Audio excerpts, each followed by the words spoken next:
In a world driven by machines and mass production, there's something timeless about the clang of hammer on steel.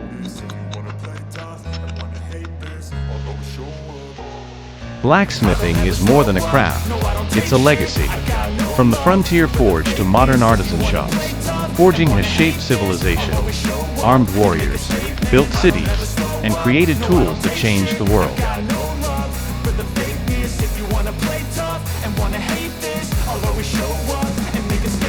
Each piece begins as raw, unyielding metal. Through flame, sweat, and relentless force, it transforms, just like the hands that shape it. I got facts over tracks, isn't that spitting slow, spitting fast, I could roast, I could gas, think I'm okay at last, but I don't know if that can erase all the Today, as we rediscover the value of handcrafted work, forging reminds us of something deeply human. Real strength is forged, not fabricated.